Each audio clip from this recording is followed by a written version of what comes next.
Hello everyone, welcome to my YouTube channel स्टैतो हिजाब। जो बॉडी फ्लूइड एंड सर्कुलेशन में जो डिसऑर्डर्स दी हुए हैं, तो आज मैंने ऐसी नोट्स बनाया था, तो उसको थोड़ा देख लेते हैं क्या क्या डिसीजेज उसमें दी हुई हैं। तो जो पहली डिसीज़ है वो हाइपरटेंशन है, यानी हाई ब्लड प्रेशर। अच्छा, ये जो डिवाइस जिससे हम बीपी को, ब्लड प्रेशर को नापते हैं, वो स्फेग्नोमैनोमीटर है। मतलब इसको ऐसे आप देख सकते हैं। और नॉर्मल बीपी की बात करें तो 120 mm ऑफ एचजी, जो कि सिस्टोलिक प्रेशर होता है, मतलब पंपिंग प्रेशर। जब heart is pumping blood to aorta, eventually artery, the pressure of the blood exerted on the wall of the artery during systole, यानी सिस्टोल के दौरान जो आर्टरी पे प्रेशर एक्सर्टेड होता है वो सिस्टोलिक प्रेशर हो गया। और फिर आता है दूसरा वाला, जो नीचे वाला प्रेशर होता है वो 80 है, जो कि नॉर्मल है। सो डायस्टोलिक प्रेशर उसको कहते हैं, the pressure of blood exerted on the wall of the artery during diastole. अब इसको रेस्टिंग प्रेशर कहते हैं। अब क्या होता है, कई बार प्रेशर बीपी हमारा बहुत ज़्यादा हाई हो जाता है, उसको हम कहते हैं हाइपर टेंशन।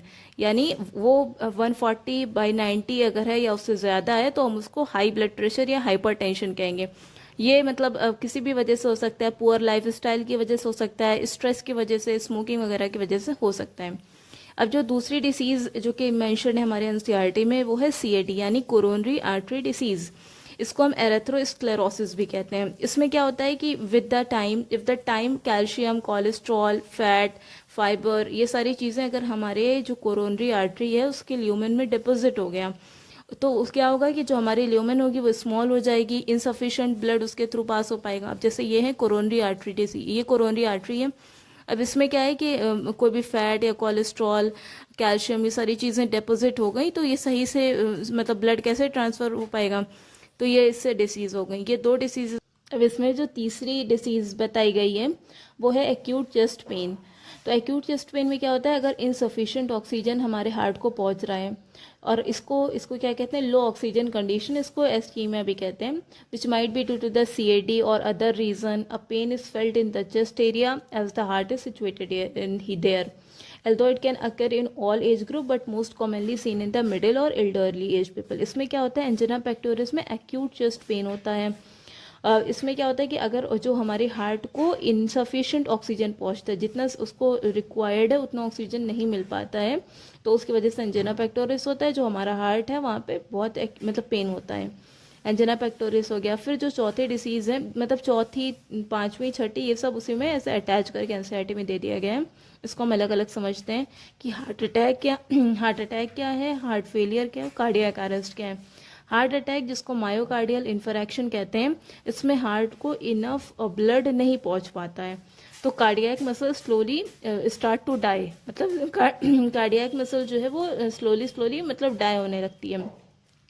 फिर दूसरी जो है वो है हार्ट फेलियर, जब heart is not pumping enough blood to meet the demand of the body, जितने बॉडी को ब्लड की डिमांड है उतना पंप हार्ट नहीं कर पा रहा है, तो वो हार्ट फेलियर हो गया।